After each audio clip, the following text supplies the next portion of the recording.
বিষয়টো হৈছে আন্তঃৰাষ্ট্ৰীয় বাণিজ্য তত্ত্ব। এই বিষয়টো আমি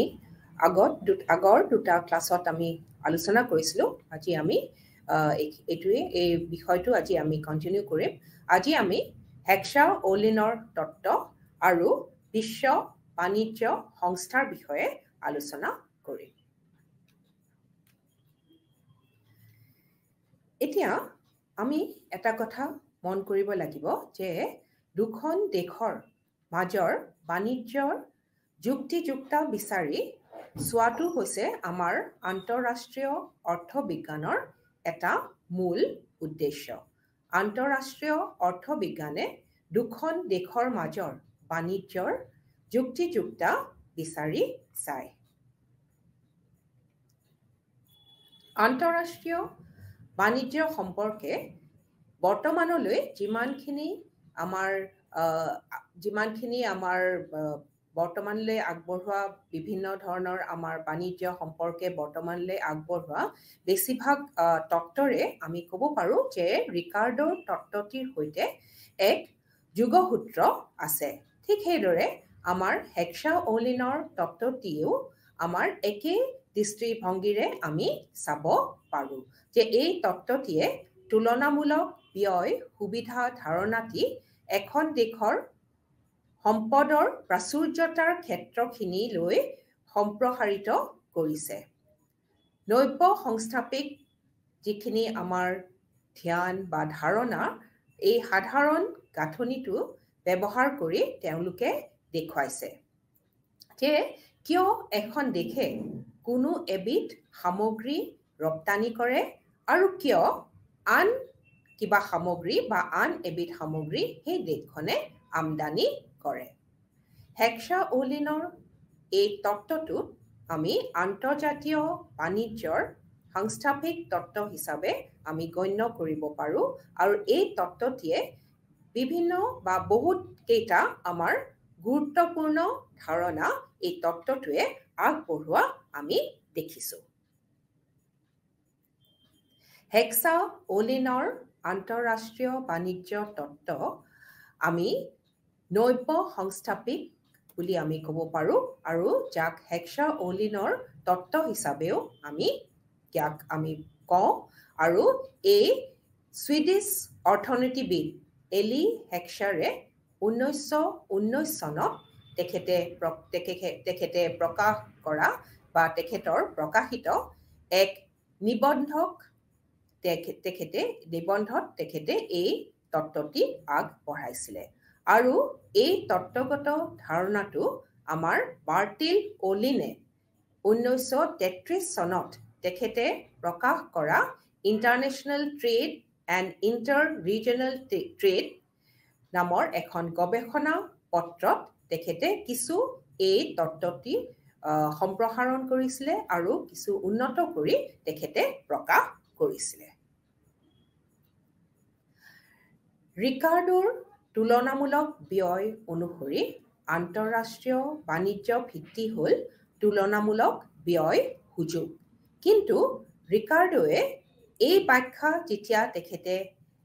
কৰিছিলে বা তেখেতৰ যেতিয়া তত্ত্বটো আগবঢ়াইছিলে, তেখেতে এই দেশসমূহৰ এই সুযোগৰ উৎসটো তেখেতে উলিয়াব পৰা নাছিলে বা তেখেতে তাৰ বিষয়ে কোৱা নাছিলে। আন্তঃৰাষ্ট্ৰীয় বাণিজ্যৰ হেক্সা-অ'লিনৰ তত্ত্বটোৱে এই উপাদান প্ৰাচুৰ্যতা আৰু উপাদানৰ প্ৰাবল্যতাৰ ধাৰণাৰে তুলনামূলক সুযোগৰ ভিত্তিৰ বিষয়ে তেওঁলোকে আগবঢ়াইছে বা তেওঁলোকে ব্যাখ্যা কৰিছে। গতিকে আমি ক'ব পাৰোঁ যে আন্তঃৰাষ্ট্ৰীয় বাণিজ্যৰ এই তত্ত্বটিৰ ধাৰণা আৰু ইয়াৰ ধাৰণাগত বিষয় দুটা যথাক্ৰমে আমি উৎপাদনৰ প্ৰাচুৰ্যতা আৰু উৎপাদনৰ প্ৰাবল্যতাৰ আমি বিশেষ গুৰুত্ব আছে বুলি আমি ধৰিব পাৰোঁ। আন্তঃৰাষ্ট্ৰীয় বাণিজ্যৰ এই তত্ত্ব অনুসৰি পৃথিৱীৰ বেলেগ বেলেগ দেশৰ মাজত আমি উপাদানৰ প্ৰাচুৰ্যতাৰ আমি তাৰতম্য আছে বুলি আমি দেখোঁ। যে ধৰি লওঁ যে আমি কিছুমান দেশত তুলনামূলকভাৱে শ্ৰমিকৰ অধিক যোগান আছে আনহাতে অইন কিছুমান দেশত আমি তুলনামূলকভাৱে আমি দেখো যে মূলধনৰ যোগান অধিক আছে অৰ্থাৎ উপাদানৰ প্ৰাচুৰ্যতাৰ তাৰতম্যৰ বাবে উপাদানৰ দামৰ তাৰতম্য হয় গতিকে উপাদানৰ দৰৰ তাৰতম্য থকাৰ বাবে আকৌ সামগ্ৰীৰ ব্যয়ৰ তাৰতম্য হয় এই কথাটোৰ ওপৰত ভিত্তি কৰি হেক্সা-ওলিন তত্ত্বটিয়ে এই ব্যাখ্যা দিছে যে তুলনামূলক ব্যয় পাৰ্থক্যৰ প্ৰাথমিক কাৰণ হ'ল উপাদানৰ প্ৰাচুৰ্যতাৰ তাৰতম্য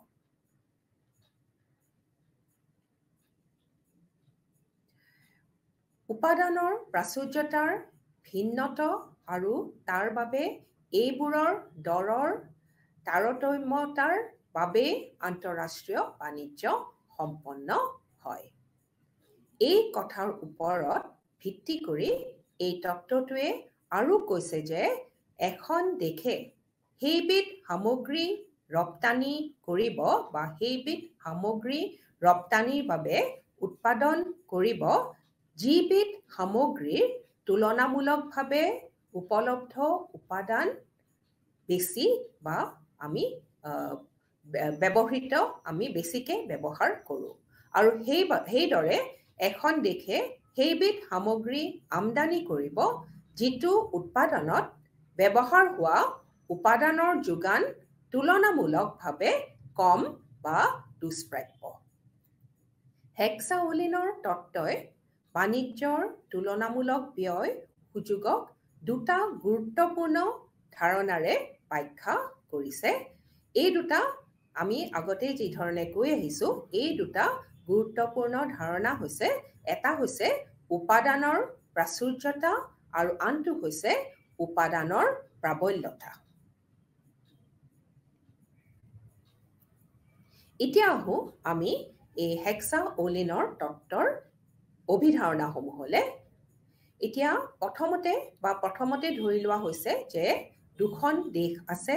আৰু প্ৰত্যেকৰে উৎপাদনৰ উপাদান আমাৰ দুটা শ্ৰমিক আৰু মূলধন আৰু প্ৰত্যেকে বা এই দুখন দেশে দুটা বা দুবিধ সামগ্ৰী উৎপাদন কৰে X আৰু Y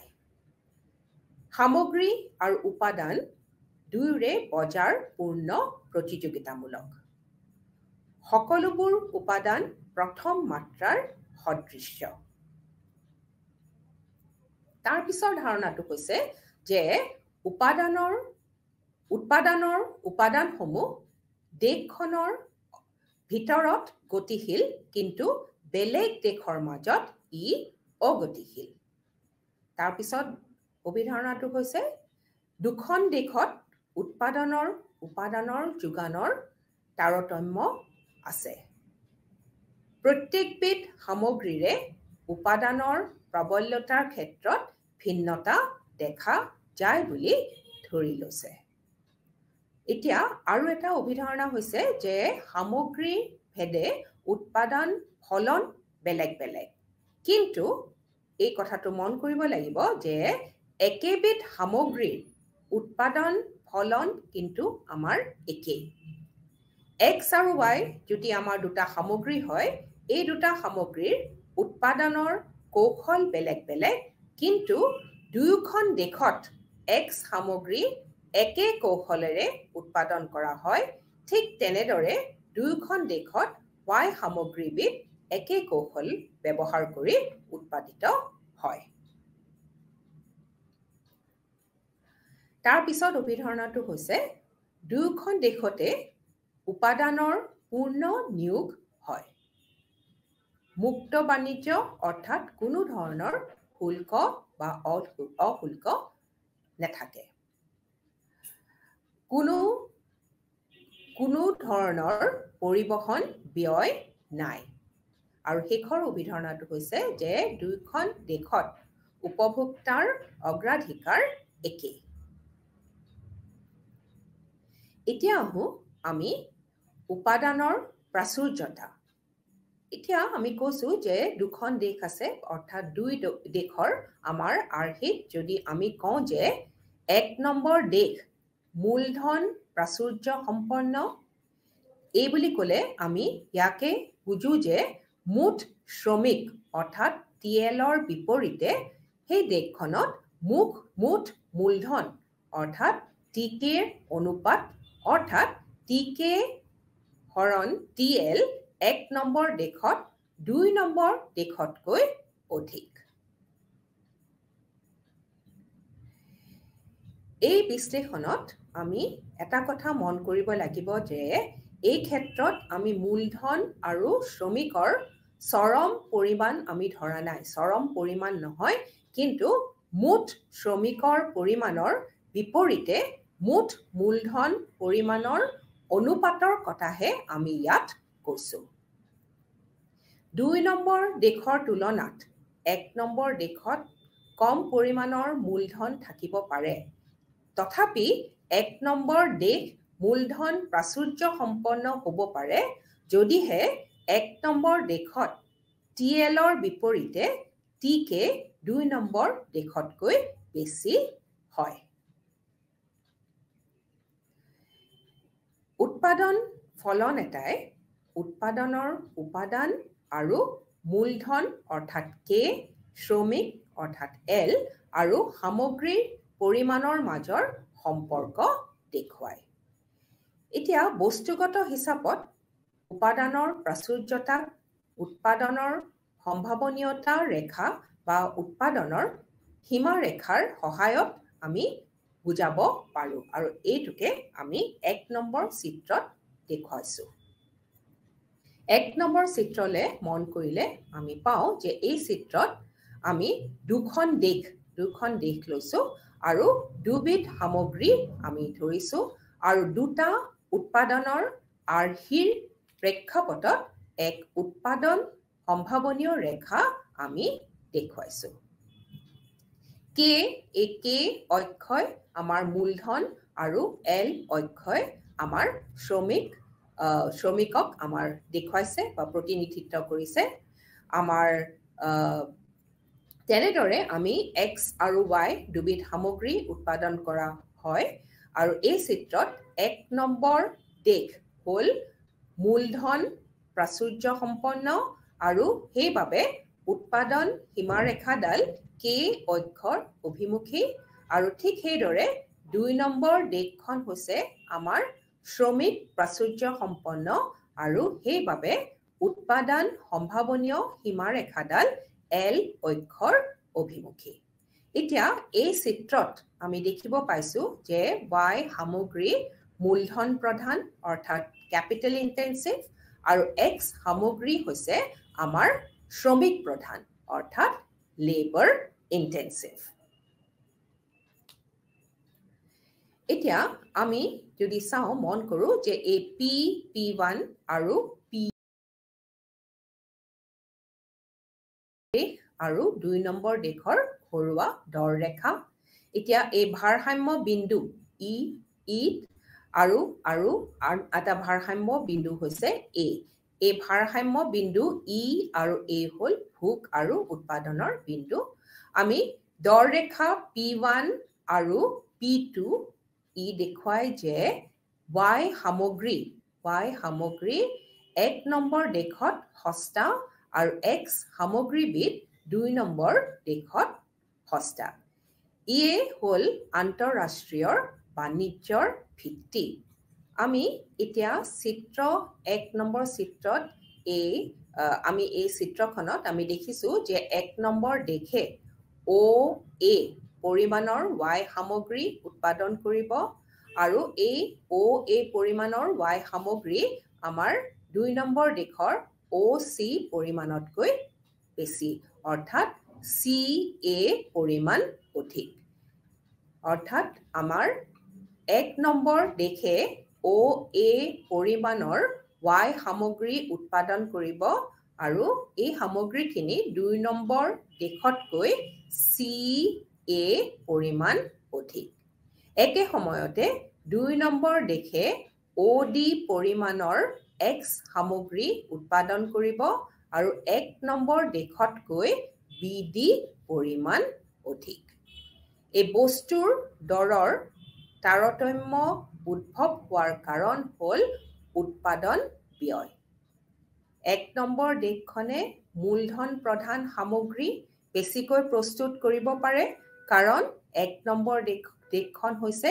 মূলধন প্ৰাচুৰ্য দেশ আৰু 2 নম্বৰ দেশখনে শ্ৰমিক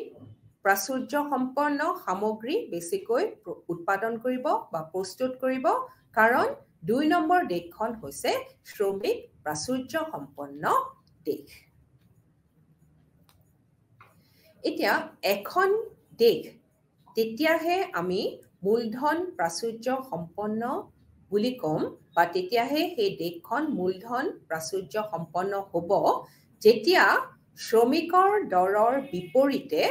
মূলধনৰ দৰৰ অনুপাত অৰ্থাৎ PK হৰণ PL কম হয় ইয়াক এনেদৰে আমি দেখুৱাব পাৰো যে PK1 1 নম্বৰ দেশৰ PK1 হৰণ PL1 less than PK2 হৰণ PL2 আকৌ আমি জানো যে মূলধন বা শ্ৰমিকৰ আমি জানো যে ব্যয় বা দৰ মূলধনৰ দৰক আমি সুদৰ হাৰ বুলি কওঁ অৰ্থাৎ স্মল r আৰু শ্ৰমিকৰ দৰক আমি মজুৰি অৰ্থাৎ W হিচাপে আমি দেখুৱাব পাৰো সেই মতে আমি ক'ব পাৰো যে 1 নম্বৰ দেশত যদি মূলধনৰ দাম অৰ্থাৎ r হৈছে সুদৰ হাৰ আৰু শ্ৰমিকৰ দৰ হৈছে মজুৰি W যে সুদৰ হাৰ যদি মজুৰিতকৈ যদি কম হয় তেতিয়াহ'লে আৰু 2 নম্বৰ দেশত r যদি W-তকৈ অধিক হয় তেন্তে R1 by W1 less than R2 by W2 এনে ক্ষেত্ৰত 1 নম্বৰ দেশখন মূলধন প্ৰাচুৰ্য সম্পন্ন হ'ব আৰু 2 নম্বৰ দেশখন শ্ৰমিক প্ৰাচুৰ্য সম্পন্ন হ'ব এতিয়া যদি আমি এই চিত্ৰখনলৈ মন কৰো যে এই চিত্ৰ 2 নম্বৰ চিত্ৰখনত আমি দুখন দেশ দেখুৱাইছো দুবিধ সামগ্ৰী দেখুৱাইছো আৰু দুটা উপাদানৰ আৰ্হি দেখুৱাইছো ইয়াত আমাৰ 1 নম্বৰ দেশ আৰু 2 নম্বৰ দেশ দুখন দেশ আছে কান্ট্ৰি 1 আৰু কান্ট্ৰি 2 ঠিক সেইদৰে আমাৰ সামগ্ৰী দুবিধ আছে A আৰু B আৰু আছে আমাৰ মূলধন আৰু শ্ৰমিক মূলধন আৰু শ্ৰমিক হ'ল আমাৰ উৎপাদনৰ উপাদান এতিয়া সামগ্ৰী A হ'ল মূলধন প্ৰধান আৰু সামগ্ৰী B হ'ল শ্ৰমিক প্ৰধান সম উৎপাদন ৰেখা দুডাল হৈছে আমাৰ ক্ৰমে A আৰু B 1 নম্বৰ দেশৰ তুলনামূলক উপাদান দৰ ৰেখাডাল উপাদান দৰ ৰেখা PL ৰে আমি দেখুৱাইছো আৰু এই সম উৎপাদন ৰেখাই একক A আৰু B সামগ্ৰী দেখুৱা বুলি আমি ধৰি লৈছো এতিয়া যদি আমি এটা বিন্দুত অৰ্থাৎ E বিন্দুলৈ যদি আমি চাওঁ E বিন্দুত একক উৎপাদন কৰিবলৈ 1 নম্বৰ দেশত আমাৰ ON পৰিমাণৰ আমাৰ মূলধন লাগিব আৰু OM পৰিমাণৰ আমাৰ শ্ৰমিকৰ দৰকাৰ হ'ব এতিয়া বিন্দু E সম উৎপাদন ৰেখা A1 আৰু উপাদানৰ দৰ ৰেখা PL এ স্পৰ্শ কৰিছে ঠিক তেনেদৰে সামগ্ৰী B উৎপাদন কৰা হয় আমাৰ ON1 পৰিমাণৰ মূলধন আৰু OM1 পৰিমাণৰ আমাৰ শ্ৰমিকৰ সহায়ত 1 নম্বৰ দেশত শ্ৰমিকতকৈ মূলধন সস্তা কাৰণ তাত শ্ৰমিক OLতকৈ মূলধন OP অধিক উপলব্ধ সেইবাবে 1 নম্বৰ দেশে সামগ্ৰী A যিটো মূলধন প্ৰধান সেইটো উৎপাদনত তেওঁলোকে 1 নম্বৰ দেশে বিশেষীকৰণ কৰিব অৰ্থাৎ স্পেশালাইজ কৰিব 2 নম্বৰ দেশৰ আমি দৰ ৰেখাডাল আমি ধৰিছো A B 2 নম্বৰ দেশৰ দৰ ৰেখাডাল আমি AB বুলি ধৰিছো আৰু 2 নম্বৰ দেশত সামগ্ৰী B উৎপাদন কৰিবৰ বাবে আমাৰ OR পৰিমাণৰ আমাৰ মূলধন ব্যৱহাৰ হয় আৰু OW পৰিমাণৰ আমাৰ শ্ৰমিক ব্যৱহাৰ হয় এতিয়া সামগ্ৰী A উৎপাদন কৰিবলৈ 2 নম্বৰ দেশৰ প্ৰয়োজনখিনি উলিয়াবলৈ আমি ABৰ সমান্তৰালভাৱে আমি CD উপাদান দৰ ৰেখা আমি আঁকি লওঁ এতিয়া আমি ইয়াৰ পৰা দেখিলো যে সামগ্ৰী B হল শ্ৰমিক প্ৰধান আৰু হে 2 নম্বৰ দেশ যিখন শ্ৰমিক প্ৰাচুৰ্য সম্পন্ন হেবাবে 2 নম্বৰ দেশে সামগ্ৰী B উৎপাদনত বিশেষীকৰণ কৰিব এইটো বুজায় যে মূলধন নাটনিৰ দেশ হোৱাৰ বাবে 2 নম্বৰ দেশে মূলধন বেছিকৈ প্ৰয়োজন হোৱা সামগ্ৰী A উৎপাদনত বিশেষীকৰণ কৰিব নোৱাৰে এতিয়া আমি চমুকে ক'বলৈ গ'লে 1 নম্বৰ দেশত মূলধনৰ বাবে উপাদান দৰ কম আৰু শ্ৰমিকৰ বাবে উপাদান দৰ কম হয় আমাৰ 2 নম্বৰ দেশত এইটো কথা আমি হিহত বা সেই দেশসমূহৰ নিজা নিজা উপাদান দৰ ৰেখা PL আৰু AB সমান CDৰ সহায়ত আমি বুজিব পাৰো সেই কাৰণে আমি ক'ব পাৰো যে 1 নম্বৰ দেশৰ বাবে তাত প্ৰচুৰ পৰিমাণে পোৱা মূলধন বেছিকৈ ব্যৱহাৰ হোৱা সামগ্ৰী A উৎপাদনত বিশেষীকৰণ কৰিব আৰু 2 নম্বৰ দেশত প্ৰাচুৰ্যতা থকা বা শ্ৰমিকৰ বেছিকে শ্ৰমিক বা শ্ৰমিক হস্তা হোৱাৰ বাবে শ্ৰমিক অধিক হোৱাৰ বাবে আমি শ্ৰমিকৰ বা আমাৰ B উৎপাদনত বিশেষীকৰণ কৰিব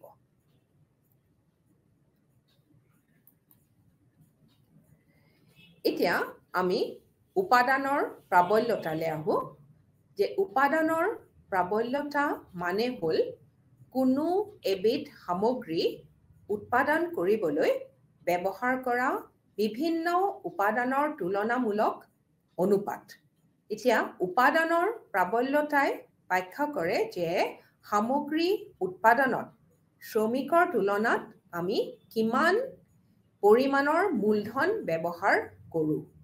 এতিয়া Y সামগ্ৰী উৎপাদনত যদি আমি মূলধন শ্ৰমিক অৰ্থাৎ K/L অনুপাত X সামগ্ৰী উৎপাদনত ব্যৱহৃত K/Lতকৈ অধিক হয় তেন্তে আমি ক'ব পাৰো যে Y সামগ্ৰী মূলধন প্ৰাবল্য উপাদানৰ প্ৰাবল্য চৰম মানত আমি নুজুখো অৰ্থাৎ এবছলিউট মানত আমি নুজুখো বৰং আমি অনুপাতৰ হিচাপতহে আমি জুখো এই ধৰণে জুখটো লোৱা হয় যে প্ৰতি একক শ্ৰমিকৰ বিপৰীতে মূলধনৰ একক তাক আমি হৰণ কৰো প্ৰতি একক মূলধনৰ বিপৰীতে শ্ৰমিকৰ একক এতিয়া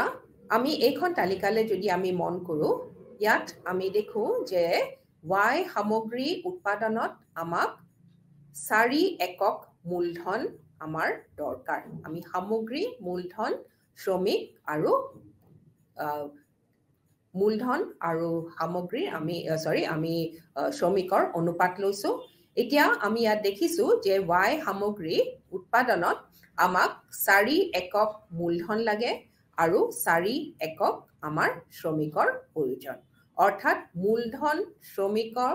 অনুপাত হৈছে আমাৰ K/L এটো হ'ব আমাৰ 1 আৰু ইয়াতে আমি X সামগ্ৰী মূলধনৰ আমি 2 একক মূলধন আৰু 8 একক শ্ৰমিক আমি লৈছো আৰু শ্ৰমিক আৰু মূলধন আৰু শ্ৰমিকৰ অনুপাত হ'ব 2/8 অৰ্থাৎ 1 হৰণ আমাৰ 4 1/4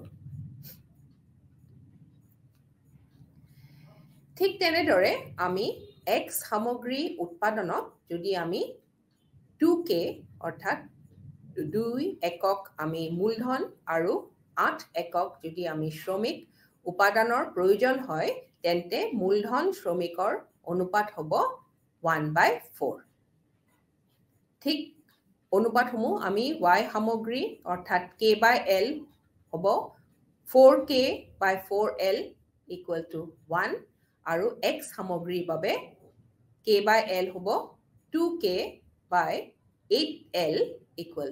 1/4 এই উদাহৰণৰ পৰা আমি ওপৰত ভিত্তি কৰি আমি ক'ব পাৰো যে Y হল আমাৰ যেহেতুকে এই অনুপাতটো অৰ্থাৎ K/L 1 হৈছে Y সামগ্ৰীৰ ক্ষেত্ৰত আৰু X সামগ্ৰীৰ ক্ষেত্ৰত K/L আমাৰ 1/4 হৈছে সেইভাবে আমি ইয়াৰ পৰা ক'ব পাৰো যে Y হল মূলধন প্ৰাবল্যৰ সামগ্ৰী কাৰণ Y উৎপাদনত মূলধন শ্ৰমিকৰ অনুপাত X সামগ্ৰীৰ উৎপাদনত ব্যৱহাৰ কৰা মূলধন শ্ৰমিকৰ অনুপাততকৈ বেছি কাৰণ ইয়াত আমাৰ 1 হৈছে আৰু ইয়াত হৈছে আমাৰ 1/4 আন একক এক যদি আমি আৰু এটা যদি আমি স্থিতি যদি আমি লওঁ অৰ্থাৎ K আৰু L ৰ বেলেগ যদি আমি ভ্যালু লওঁ আমি ধৰি ললো যে Y সামগ্ৰী উৎপাদনত ব্যৱহাৰ কৰা মূলধন আৰু শ্ৰমিক ক্ৰমে 4K আৰু 4L আৰু ঠিক সেইদৰে X সামগ্ৰী উৎপাদনত ব্যৱহাৰ কৰা মূলধন আৰু শ্ৰমিকৰ পৰিমাণ ক্ৰমে হৈছে 4K আৰু 16L অৰ্থাৎ আমি এইটো ক্ষেত্ৰটো আমি ক'ব পাৰো যে এইটো ক্ষেত্ৰত আমাৰ কি ধৰণ হ'ব যে আমি আনকি এই বিকল্প ক্ষেত্ৰটো আমি Y সামগ্ৰী মূলধন প্ৰাবল্যই হৈ থাকে কাৰণ যদিও আমি ইয়াত দেখিছো যে X সামগ্ৰীৰ বাবে অধিক মূলধনৰ প্ৰয়োজন হয় কাৰণ কিয় হয় কাৰণ কিয় যে Y সামগ্ৰী মূলধন শ্ৰমিকৰ অনুপাত হ'ব 4/4 অৰ্থাৎ 1 য'ত X হল শ্ৰমিক প্ৰাবল্যৰ কাৰণ ইয়াৰ মূলধন শ্ৰমিক অনুপাত হল 4K/16L অৰ্থাৎ 1/4 সেইকাৰণে আমি এই ক্ষেত্ৰটো আমি ক'ব পাৰো যে এই Y সামগ্ৰী হৈছে আমাৰ মূলধন আমাৰ Y সামগ্ৰী আমাৰ ইয়াত মূলধন শ্ৰমিকৰ অনুপাত হৈছে 4/4 অৰ্থাৎ 1 আৰু X হল শ্ৰমিক প্ৰাবল্য কাৰণ ইয়াৰ মূলধন শ্ৰমিকৰ অনুপাত হল 1/4 অৰ্থাৎ 4K/16L হেতু হ'ব আমাৰ 1/4 এইটো আমি মনত ৰাখিব লাগিব যে উপাদান প্ৰাবল্যতা উপাদানৰ অনুপাতৰেহে আমি জোখো চৰম এককৰ দ্বাৰা আমি এইটো নুজোখো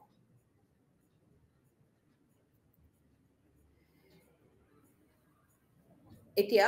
আমি সামগ্ৰী একেটো দেখুৱাইছো যে ইয়াত আমাৰ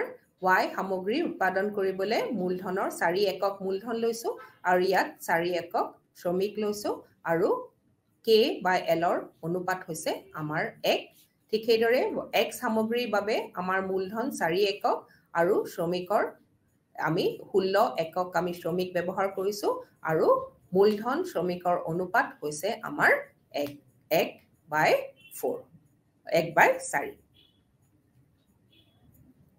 আমি এই চিত্ৰৰ সহায়ত আমি A আৰু B এ ক্ৰমে 1 নম্বৰ দেশ আৰু 2 নম্বৰ দেশক আমাৰ দেখুৱাইছে এতিয়া হেক্সাঅলিনৰ এই তত্ত্বটোৰ আমাৰ মূল যদি আমি ধাৰণাটোলৈ আহো তেতিয়াহলে আমি ক'ব পাৰো যে উপাদানৰ প্ৰাবল্যতা ধাৰণাটোৰ ভিত্তিত হেক্সাঅলিনৰ তত্ত্বটোৱে মত পোষণ কৰে যে প্ৰত্যেক দেশৰে উপাদানৰ প্ৰাবল্যতা আমাৰ বেলেগ বেলেগ আৰু সেইবাবে উপাদানৰ উপলব্ধতা সাপেক্ষে দেশসমূহত উপাদান ব্যয়ও আমাৰ বেলেগ বেলেগ হয় হেক্সাওলিনৰ তত্ত্বৰ মতে এখন দেশে সেইবিধ সামগ্ৰী ৰপ্তানি কৰিব যিবিধ সামগ্ৰী সেই দেশখনে বেছিকৈ উপলব্ধ। অৱশ্যে দেশখনে সেইবোৰ সামগ্ৰী আমদানি কৰিব যিবোৰ প্ৰস্তুত কৰোঁতে সেই দেশখনৰ নিজৰ স্কেৰ্ছ ৰিচৰ্চেছ অৰ্থাৎ নিজৰ তাকৰীয়া উপাদান ব্যৱহাৰ কৰিবলগীয়া হয়। দেশবোৰে নিজৰ মাজত বাণিজ্য কৰে কাৰণ প্ৰত্যেকখন দেশৰে উপাদানৰ প্ৰাবল্যতা বেলেগ বেলেগ। গতিকে আমি এই তত্ত্বটোৰ মতে অৰ্থাৎ হেক্সাওলিনৰ তত্ত্বটোৰ মতে কিছুমান দেশত আমি বেছি মূলধন আৰু কম শ্ৰমিক থাকিব পাৰে আৰু আন কিছুমান দেশত কম মূলধন আৰু বেছি শ্ৰমিক থাকিব পাৰে। এনে ক্ষেত্ৰত বেছি শ্ৰমিক থকা দেশখনে শ্ৰমিক প্ৰধান সামগ্ৰী উৎপাদনত বিশেষীকৰণ কৰিব আৰু সেই সামগ্ৰীবোৰ বা সেই সামগ্ৰীবিধ তেওঁলোকে আন দেশত ৰপ্তানি কৰিব। আৰু হেক্সাওলিনৰ তত্ত্বটোৱে বিভিন্ন চলকৰ মাজৰ সম্পৰ্কও দেখুৱাইছে। এই তত্ত্বটোৰ মতে উপাদান এটাৰ দৰ তাৰ উপলব্ধতাৰ ওপৰত নিৰ্ভৰ কৰে আৰু যিটোৱে আকৌ সামগ্ৰীবিধৰ দৰ নিৰ্ধাৰণ কৰে। অৰ্থাৎ আমাৰ ব্যয় সুবিধা আৰু বিশেষীকৰণ কিহৰ বাবে উদ্ভৱ হয়? ব্যয় সুবিধা আৰু বিশেষীকৰণ উদ্ভৱ হোৱাৰ কাৰণটো হ'ল যে উপাদান আৰু সামগ্ৰীৰ দৰৰ মাজৰ পাৰ্থক্য। এতিয়া আহোঁ আমি হেক্সাওলিন তত্ত্বৰ সমালোচনাসমূহলৈ। এতিয়া লিঅন্টিফৰ পেৰাডক্স বুলি কোৱা হয়। লিঅন্টিফছ পেৰাডক্স অসমীয়াতে আমি লিঅন্টিফৰ বিৰোধাভাস বুলি আমি ক'ব পাৰোঁ। এয়া হেক্সাওলিনৰ তত্ত্বৰ এক গুৰুত্বপূৰ্ণ সিদ্ধান্ত হ'ল মূলধন প্ৰাচুৰ্যৰ দেশে মূলধন সামগ্ৰী আৰু শ্ৰম প্ৰাচুৰ্যৰ দেশে শ্ৰম প্ৰাবল্য সামগ্ৰীহে ৰপ্তানি কৰিব। কিন্তু লিঅন্টিফৰ অধ্যয়নৰ তেওঁ দেখিছিলে যে হেক্সাওলিনৰ তত্ত্বৰ তেওঁৰ অধ্যয়নে এই কথাৰ বিপৰীত ছবিহে দেখিছিলে আৰু সেইবাবে তেখেতৰ বা ইয়াকে আমি লিঅন্টিফৰ বিৰোধাভাস বা লিঅন্টিফছ পেৰাডক্স বুলি কওঁ। সমালোচকসকলে আৰু এটা মত পোষণ কৰিছিলে যে কেৱল উপাদানৰ প্ৰাচুৰ্যতাই আন্তঃৰাষ্ট্ৰীয় বাণিজ্যৰ একমাত্ৰ নিৰ্ধাৰক হ'ব নোৱাৰে। সমালোচকসকলে কৈছিলে যে কেৱল উপাদানৰ প্ৰাচুৰ্যতাই আন্তঃৰাষ্ট্ৰীয় বাণিজ্যৰ একমাত্ৰ নিৰ্ধাৰক নহয়, কাৰণ হেক্সাওলিনৰ তত্ত্বই আন্তঃৰাষ্ট্ৰীয় বাণিজ্যৰ অন্যান্য ভিত্তি যেনে উপাদানৰ গুণগত মান, উৎপাদন কৌশলৰ পাৰ্থক্য এইবোৰৰ ওপৰত তেওঁলোকে বা এই হেক্সাওলিনৰ তত্ত্বটোৱে আওকাণ কৰিছে আৰু সেইবাবে সমালোচকসকলে এই তত্ত্বটো সমালোচনা কৰিছিল। এই তত্ত্বটো গতিশীল নহয় বুলিও সমালোচকসকলে ক'বলৈ বিচাৰে। আকৌ হাবাৰ্লাৰে এই তত্ত্বটো সমালোচনা কৰোঁতে তেওঁ কৈছিলে যে এই তত্ত্বটো কেৱল এক আংশিক ভাৰসাম্যতাৰহে বিশ্লেষণ। আকৌ অইন কিছুমান সমালোচকসকলে তেওঁলোকে ক'বলৈ বিচাৰে যে এই তত্ত্বটোত আমাৰ কেইবাটাও অবাস্তৱ অভিধাৰণা আছে। যেনে এই তত্ত্বটোৱে ধৰি লৈছিলে বা হেক্সাওলিনে তেওঁলোকে ধৰি লৈছিলে যে কেৱল দুখন দেশ আছে আৰু দুটা উপাদান আৰু দুবিধ সামগ্ৰীহে এটা অৰ্থনীতিত উৎপাদিত হয়। আকৌ কিছুমান অভিধাৰণা যেনে পূৰ্ণ নিয়োগ, বাণিজ্যত জড়িত দেশসমূহৰ সদৃশ্য উৎপাদনৰ উপাদান ইত্যাদি ইত্যাদি বিভিন্ন ধৰণৰ অভিধাৰণা বা এজাম্পশ্যন তেওঁলোকৰ আছে বুলি কাৰণে বা এই অভিধাৰণাসমূহৰ ওপৰত এই তত্ত্বটো তেওঁলোকে প্ৰকাশ কৰিছে কাৰণে বা এই অভিধাৰণাসমূহ অবাস্তৱ বুলি আমাৰ সমালোচকসকলে সমালোচনা কৰিছিলে। এতিয়া আহোঁ আমি অইন এটা বিষয়লৈ, যিটো হৈছে আমাৰ WTO অৰ্থাৎ ৱৰ্ল্ড ট্ৰেড অৰ্গেনাইজেশ্যন, যিটো আমি বিশ্ব বাণিজ্য সংস্থা বুলি আমি কওঁ। এতিয়া 1955 চনৰ 1 জানুৱাৰী তাৰিখে গেটৰ উত্তৰাধিকাৰী হিচাপে বিশ্ব বাণিজ্য সংস্থা আমাৰ স্থাপন কৰা হৈছিলে। যে 1955 চনত 1 জানুৱাৰীত আমাৰ বিশ্ব বাণিজ্য সংস্থা স্থাপন কৰা হৈছিলে। মাৰাকেচ চুক্তিৰ অধীনত আমাৰ গোলকীয় বাণিজ্য ব্যৱস্থা আৰু আন্তঃৰাষ্ট্ৰীয় অৰ্থনৈতিক আইনৰ সুদীৰ্ঘ সাংবিধানিক পদক্ষেপৰ পৰিণতিত গেট সন্ধিৰ উৰুগুৱে অধিৱেশনত আমাৰ WTOৰ জন্ম হৈছিলে, অৰ্থাৎ বিশ্ব বাণিজ্য সংস্থাৰ জন্ম হৈছিলে। এতিয়া বিশ্বৰ অৰ্থনীতিত বিশ্ব বাণিজ্য সংস্থাই এক গুৰুত্বপূৰ্ণ ভূমিকা পালন কৰি আহিছে, আৰু সেইবাবে বিশ্ব বাণিজ্য সংস্থাই জাতীয় অৰ্থনীতি আৰু ইয়াৰ নীতিসমূহক প্ৰভাৱিত কৰা আমি দেখিবলৈ পাওঁ। WTOৰ প্ৰমুখে আমাৰ নীতি আৰু চুক্তিসমূহে আমাৰ তাৎপৰ্যপূৰ্ণভাৱে জাতীয় অৰ্থনীতিসমূহৰ ওপৰত প্ৰভাৱ পেলায়। এতিয়া WTOৰ ইতিবাচক আৰু নেতিবাচক দুয়োটা প্ৰভাৱ থাকিলেও আমাৰ সমগ্ৰ পৃথিৱীৰ ইয়াৰ গ্ৰহণযোগ্যতাও আছে। 1947 চনত গেট চুক্তি স্বাক্ষৰিত হোৱাৰ সময়ত মাত্ৰ 23খন দেশে অংশগ্ৰহণ কৰা আমি পাইছোঁ বা কৰিছিলে, আৰু ঠিক সেইদৰে 1995 চনত বিশ্ব বাণিজ্য সংস্থাৰ সদস্যৰ সংখ্যা আছিলে 128খন ৰাজ্য, আৰু 2008 চনত 151খন দেশ আমাৰ বিশ্ব বাণিজ্য সংস্থাৰ সদস্য। ভাৰতো আমাৰ বিশ্ব বাণিজ্য সংস্থাৰ সদস্য, আৰু সেইবাবে আমি ভাৰততো আমি বিশ্ব বাণিজ্য সংস্থাৰ প্ৰতিখন চুক্তি আদি ইয়াতো আমি প্ৰযোজ্য হোৱা দেখিবলৈ পাওঁ। এতিয়া আহোঁ আমি বিশ্ব বাণিজ্য সংস্থাৰ গঠনলৈ। এতিয়া আমোলা সভা হ'ল আমাৰ ৱৰ্ল্ড ট্ৰেড অৰ্গেনাইজেশ্যনৰ সৰ্বোচ্চ প্ৰশাসনিক সমিতি, আৰু এই সমিতিয়ে আমাৰ কি কৰে, সকলোবোৰ বিষয়তে চূড়ান্ত সিদ্ধান্ত গ্ৰহণ কৰে। WTO বা বিশ্ব বাণিজ্য সংস্থালৈ যদি আমি গঠনটোলৈ যদি আমি চাওঁ, আমি ক'ব পাৰোঁ যে আমোলা সভা হৈছে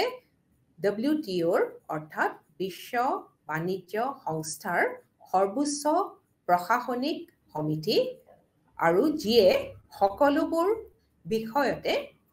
চূড়ান্ত সিদ্ধান্ত গ্ৰহণ কৰে। সকলোবোৰ সদস্য দেশৰে প্ৰতিনিধিৰ দ্বাৰা গঠিত সাধাৰণ সভা হ'ল WTOৰ প্ৰকৃত চালক।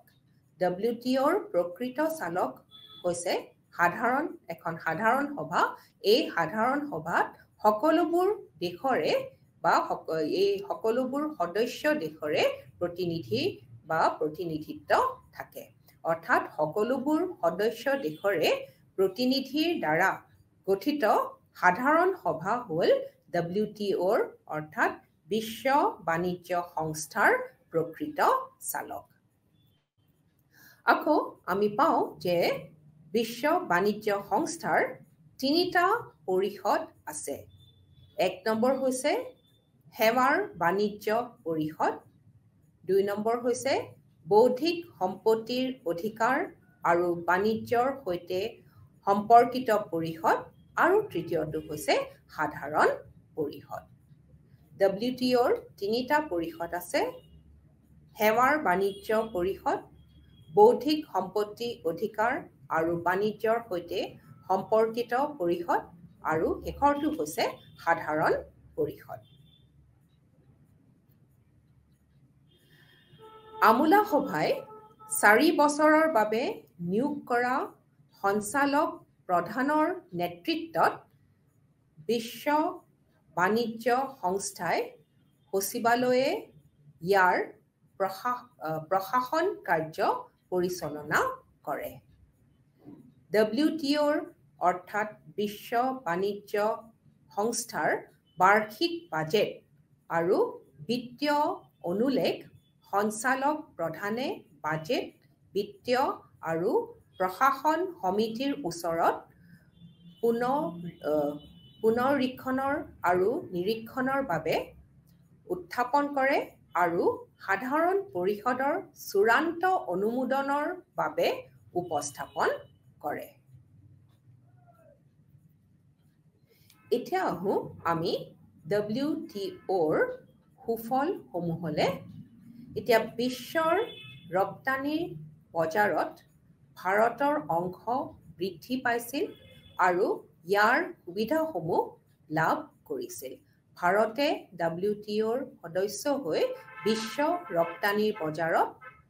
অংশ বৃদ্ধি পাইছিলে, ভাৰতৰ অংশ বৃদ্ধি পাইছিল আৰু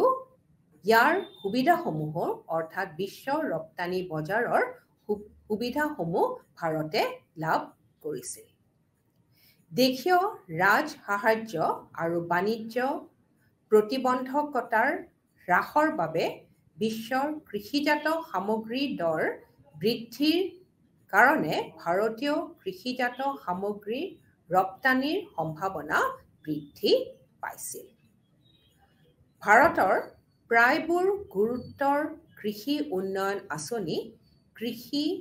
অনুশাসন চুক্তিৰ পৰা ৰেহাই পোৱাটো নিশ্চিত আছিল। ৰাষ্ট্ৰসমূহৰ মাজত অৰ্থনৈতিক সম্পৰ্কৰ বহুজাতিক আলোচনাৰ ঠাই WTOয়ে প্ৰদান কৰে। যে ৰাষ্ট্ৰসমূহৰ মাজত অৰ্থনৈতিক সম্পৰ্কৰ বহুজাতিক আলোচনা, বিভিন্ন আলোচনাৰ ঠাই বিশ্ব বাণিজ্য সংস্থাই প্ৰদান কৰে। বাণিজ্য চুক্তি ভংগ কৰাৰ বিপৰীতে WTOৰ এক কাৰ্য ব্যৱস্থা আছিল আৰু ৰাষ্ট্ৰসমূহৰ মাজত বাণিজ্যিক বিবাদ নিষ্পত্তিৰ বাবেও এক ব্যৱস্থা আছে। যে WTOত বিভিন্ন ৰাষ্ট্ৰসমূহৰ মাজত বাণিজ্যিক বিবাদ নিষ্পত্তিৰ বাবেও এক ব্যৱস্থা আছে আৰু WTOৰ বিশ্ব বাণিজ্য সম্বন্ধীয় গৱেষণা ব্যৱস্থাও আছে। অৰ্থাৎ বিশ্ব বাণিজ্য সংস্থাত আমাৰ বাণিজ্য সম্বন্ধীয় গৱেষণাৰ ব্যৱস্থা আছে আৰু এই সুবিধাবোৰ আমাৰ সদস্য দেশসমূহে ল'ব পাৰে। এতিয়া আহোঁ আমি WTOৰ চুক্তিসমূহলৈ। প্ৰথমটো হৈছে আমাৰ বৌদ্ধিক সম্পত্তি চুক্তি। WTOয়ে চিন্তা আৰু সৃষ্টিশীলতাৰ বাণিজ্য আৰু বিনিয়োগৰ ওপৰত বৌদ্ধিক সম্পত্তি চুক্তি প্ৰস্তুত কৰে। WTOয়ে চিন্তা আৰু সৃষ্টিশীলতাৰ বাণিজ্য আৰু বিনিয়োগৰ ওপৰত বৌদ্ধিক সম্পত্তি চুক্তি প্ৰস্তুত কৰিছিল। কৃষি চুক্তি, যে কৃষি চুক্তি মূলতঃ দেশীয় ৰাজসাহায্য, নিম্নতম বজাৰ সুবিধা প্ৰতিশ্ৰুতি, দেশীয় সমৰ্থন আৰু খাদ্য সাহায্য কাৰ্যকৰীকৰণৰ লগত জড়িত। এই চুক্তিৰ লক্ষ্য হ'ল কৃষিজাত সামগ্ৰীৰ ওপৰত দেশীয় আৰু ৰপ্তানিৰ ৰাজসাহায্য সুবিধা দিয়া। এই কৃষি চুক্তিৰ মূল উদ্দেশ্য বা মূল লক্ষ্য হ'ল যে কৃষিজাত সামগ্ৰীৰ ওপৰত দেশীয় আৰু ৰপ্তানিৰ ৰাজসাহায্যৰ সুবিধা দিয়া। ট্ৰিমছ চুক্তি। এই চুক্তি বৈদেশিক বিনিয়োগৰ ওপৰত জাতীয় আচৰণ আৰু পৰিমাণগত প্ৰতিবন্ধকতা দূৰ কৰাৰ সূচনা কৰে। ই বৈদেশিক মুদ্ৰা আহৰণ, বৈদেশিক ইকুইটিত অংশগ্ৰহণ আৰু প্ৰযুক্তি স্থানান্তৰৰ ক্ষেত্ৰত বিদেশ বিনিয়োগকাৰীৰ ওপৰত থকা পাৰদৰ্শিতাৰ দফা আৰোপৰ প্ৰতিৰোধ কৰে। ইয়াৰ দ্বাৰা আমাৰ বৈদেশিক বিনিয়োগ কোম্পানীসমূহক দেশীয় কোম্পানীৰ সৈতে সম অধিকাৰ দিয়াৰ প্ৰয়োজন হয়। ট্ৰিপছ চুক্তি। এই চুক্তিত আমি 7 প্ৰকাৰৰ বৌদ্ধিক সম্পত্তি অধিকাৰৰ লগত জড়িত। এই চুক্তি আমাৰ 7 প্ৰকাৰৰ বৌদ্ধিক সম্পত্তি অধিকাৰৰ লগত জড়িত আৰু সেইবোৰ হৈছে, প্ৰথমটো হৈছে লিখন চৰ্ত, অৰ্থাৎ আমি কপিৰাইট বুলি কওঁ ইংৰাজীত, বাণিজ্য চিহ্ন ট্ৰেডমাৰ্ক, ভৌগোলিক নিৰ্দেশনা জিঅ'গ্ৰাফিকেল ইণ্ডিকেশ্যন, ঔদ্যোগিক আৰ্হি ইণ্ডাষ্ট্ৰিয়েল ডিজাইন, নিদৰ্শন চৰ্ত পেটেন্টছ, সংহত চক্ৰ ইণ্টিগ্ৰেটেড চাৰ্কিটছ, বাণিজ্য গোপনীয়তা ট্ৰেড চিক্ৰেটছ। ট্ৰিপছ চুক্তি আমাৰ 7 প্ৰকাৰৰ বৌদ্ধিক সম্পত্তি অধিকাৰৰ লগত জড়িত। এইসমূহ হৈছে লিখন চৰ্ত, বাণিজ্য চিহ্ন, ভৌগোলিক নিৰ্দেশনা, ঔদ্যোগিক আৰ্হি, নিদৰ্শন চৰ্ত,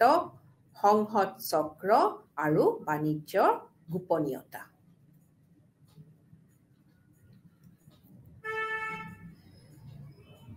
বৌদ্ধিক সম্পত্তি। WTOয়ে চিন্তা আৰু সৃষ্টিশীলতাৰ বাণিজ্য আৰু বিনিয়োগৰ ওপৰত বৌদ্ধিক সম্পত্তি চুক্তি প্ৰস্তুত কৰিছিল। এই নীতিসমূহে কেনেকৈ পেটেন্ট চৰ্ত, ট্ৰেডমাৰ্ক, দ্ৰব্য চিনাক্তকৰণৰ বাবে ভৌগোলিক নাম ইত্যাদি আমাৰ বাণিজ্যিক গোপনীয়তা ৰক্ষাৰ ক্ষেত্ৰত বৌদ্ধিক সম্পত্তি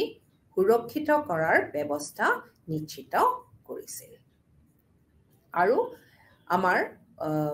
WTO বা আমাৰ বিশ্ব বাণিজ্য সংস্থাত আৰু এটা চুক্তি আমি ইয়াত দেখিবলৈ পাওঁ যে বিবাদ মীমাংসা সমিতি। ইয়াত এটা বিবাদ মীমাংসা সমিতিও আছে।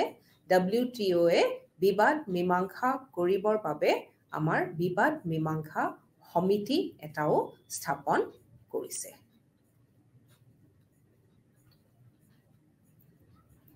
এতিয়া আমি WTOৰ উদ্দেশ্যাৱলীলৈ আহোঁ। প্ৰথমটো হৈছে শুল্ক আৰু অন্যান্য বাণিজ্যিক প্ৰতিবন্ধকতা হ্ৰাস কৰাটো নিশ্চিত কৰা। প্ৰথম উদ্দেশ্যটো হৈছে যে শুল্ক আৰু অন্যান্য বাণিজ্যিক প্ৰতিবন্ধকতা হ্ৰাস কৰাটো নিশ্চিত কৰাটোৱে হৈছে প্ৰথম উদ্দেশ্য। দ্বিতীয়টো হৈছে আন্তৰ্জাতিক বাণিজ্যিক সম্পৰ্কৰ ক্ষেত্ৰত বৈষম্যমূলক ব্যৱস্থাক দূৰ কৰা। আন্তৰ্জাতিক বাণিজ্যিক সম্পৰ্কৰ ক্ষেত্ৰত বৈষম্যমূলক ব্যৱস্থাক দূৰ কৰা। তৃতীয় উদ্দেশ্যটো হৈছে সদস্য ৰাষ্ট্ৰসমূহৰ মাজত জীৱন ধাৰণৰ উচ্চ মানদণ্ড, প্ৰকৃত আয় বৃদ্ধি, কাৰ্যকৰী চাহিদা বৃদ্ধি, উৎপাদন বৃদ্ধি, সামগ্ৰী আৰু সেৱাৰ বাণিজ্য বৃদ্ধিৰ সুবিধা প্ৰদান কৰা। তাৰ পিছত উদ্দেশ্যটো হৈছে যে উন্নয়নশীল দেশসমূহ, বিশেষকৈ অনুন্নত দেশসমূহে তেওঁলোকৰ অৰ্থনৈতিক উন্নয়নৰ প্ৰয়োজনসমূহ প্ৰতিফলিত হ'ব পৰাকৈ আন্তৰ্জাতিক বাণিজ্যৰ উন্নয়নত এক নিৰ্দিষ্ট মাত্ৰাত উপনীত হ'ব পৰাকৈ ইতিবাচক প্ৰভাৱ নিশ্চিত কৰা। সেইবাবে আমি দেখিবলৈ পাওঁ যে বিশ্ব বাণিজ্য সংস্থাই উন্নয়নশীল আৰু অনুন্নত দেশসমূহক বহুত সুবিধা প্ৰদান কৰিছে আৰু তাৰ পিছত উদ্দেশ্যটো হৈছে যে বহনক্ষম উন্নয়নৰ বাবে পৃথিৱীৰ সম্পদসমূহৰ কাম্য ব্যৱহাৰৰ সুবিধা প্ৰদান কৰা। যে পৃথিৱীৰ সম্পদসমূহৰ যাতে কাম্য ব্যৱহাৰৰ সুবিধা পোৱা যায়, এই সুবিধাটো প্ৰদান কৰাটোৱে হৈছে আন এটা উদ্দেশ্য। আৰু এতিয়া আমি WTOৰ কাৰ্যৱলীলৈ আহোঁ, অৰ্থাৎ বিশ্ব বাণিজ্য সংস্থাৰ কাৰ্যৱলীলৈ আহোঁ। 1 নম্বৰটো হৈছে বাণিজ্যিক শুল্ককে ধৰি বাণিজ্যিক প্ৰতিবন্ধকতাসমূহ হ্ৰাস আৰু আন্তৰ্জাতিক বাণিজ্যৰ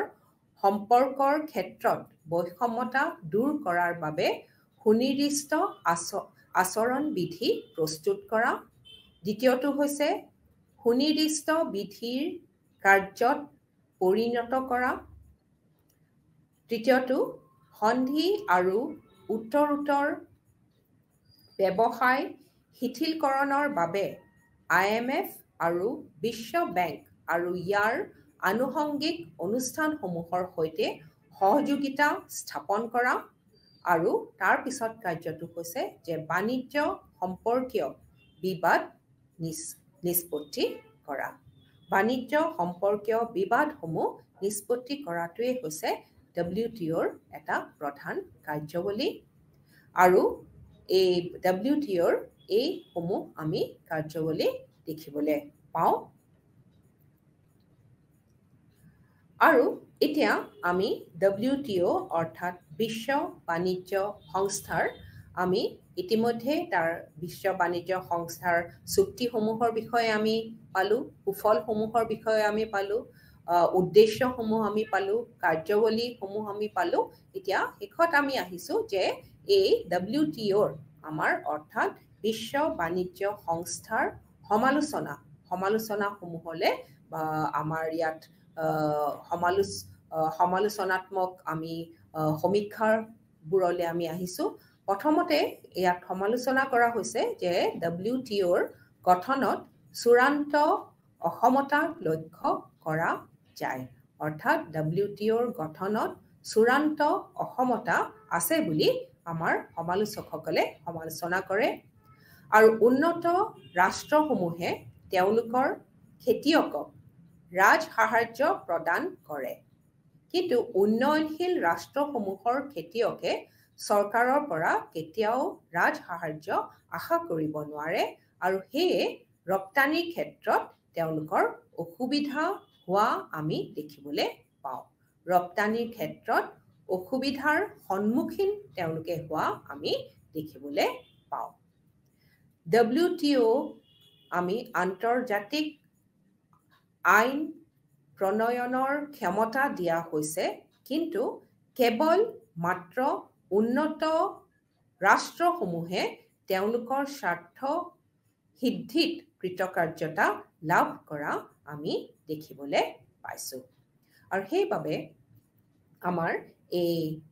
WTO অৰ্থাৎ আমাৰ বিশ্ব বাণিজ্য সংস্থা আমাৰ বিভিন্ন ধৰণেৰে বা বিভিন্ন আমাৰ ক্ষেত্ৰত ইয়াক আমি সমালোচনা কৰা দেখিবলৈ পাওঁ। এতিয়া যদি আকৌ আমি চাওঁ যে WTO অৰ্থাৎ বিশ্ব বাণিজ্য সংস্থা তাৰ বিষয়টোলৈ যদি আকৌ আমি মন কৰোঁ, আমি পাওঁ যে 1955 চনত 1 জানুৱাৰীত আমাৰ বিশ্ব বাণিজ্য সংস্থা আমাৰ এই গেটৰ উত্তৰাধিকাৰী হিচাপে আমাৰ স্থাপন কৰা হৈছিলে। আৰু যেতিয়া প্ৰথমতে স্থাপন কৰা হৈছিলে তাৰ সদস্যসমূহৰ 128খন দেশ তাৰ সদস্য আছিলে আৰু ভাৰতো 1995 চনৰ পৰাই WTO অৰ্থাৎ বিশ্ব বাণিজ্য সংস্থাৰ সদস্য আৰু 2008 চনত আমি পাওঁ যে ইয়াৰ সদস্যৰ বা আমাৰ পৰিমাণ বা সংখ্যা আমাৰ বৃদ্ধি হৈ 151 হয় 51খন দেশ হয়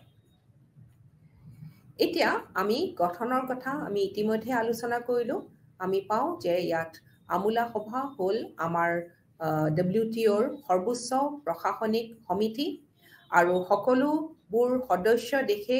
আমাৰ সাধাৰণ সভাত প্ৰতিনিধিত্ব কৰে আৰু সাধাৰণ সভা হ'ল আমাৰ WTOৰ